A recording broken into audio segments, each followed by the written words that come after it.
ब्रह्मनिष्ठ गुरु द्वारा प्रदत्त ब्रह्म ज्ञान कराता है जीव को ईश्वर का दर्शन।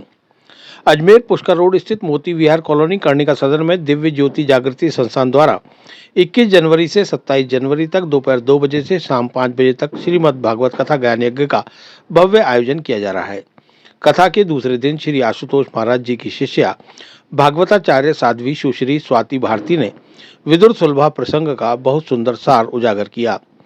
द्वितीय दिवस का शुभारंभ भारतीय संस्कृति के वहन हेतु दीप प्रज्वलित श्रवण कुमार जी पार्षद और आनंद प्रकाश अरोड़ा श्री दिनेश व्यास द्वारा किया गया। कथा व्यास विदुर सुलभा प्रसंग पर प्रकाश डालते हुए बताया कि प्रभु श्री कृष्ण जब संधि प्रस्ताव लेकर हस्तिनापुर आए थे तब दुर्योधन ने उनके स्वागत में 56 प्रकार के भोजन बनवाए थे, परंतु प्रभु ने वो राजसी भोजन ठुकराकर विदुर और सुलभा की कुटिया में जाकर शाक ग्रहण किया था। प्रभु भाव के भूखे हैं, तभी वे सुलभा और विदुर की कुटिया में जा पहुंचे। उन्हें दुर्योधन के प्रलोभन नहीं भान पाई। यदि कुछ भान पाया तो वह था विदुर और सुलभा के प्रभु के लिए असीम प्रेम। साध्वी जी ने बताया कि सबसे ऊंची प्रेम सगाई होती है जो एक आत्मा और परमात्मा के पावन मिलन को दर्शाती है। ईश्वर को मनुष्य से अगर कुछ अलग चाहिए तो वह निस्वार्थ प्रेम।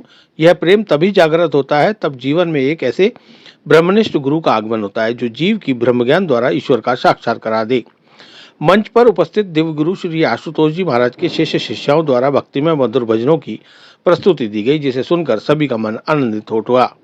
संस्थान की जयपुर शाखा की संयोजिका साध्वी सुश्री लोकेशा भारती ने भक्तों को आह्वान करते हुए बोला कि श्रीमद् भागवत महापुराण में वर्णित उस ब्रह्म ज्ञान प्रदान करने वाले गुरु की खोज करें जो आपको तत्क्षण ईश्वर का दर्शन करा दे, और यदि आपको कहीं ऐसे पूर्ण संत की प्राप्ति नहीं होती तो श्री आशुतोष महाराज जी द्वारा संचालित दिव्य ज्योति जागृति संस्थान में आपका स्वागत है।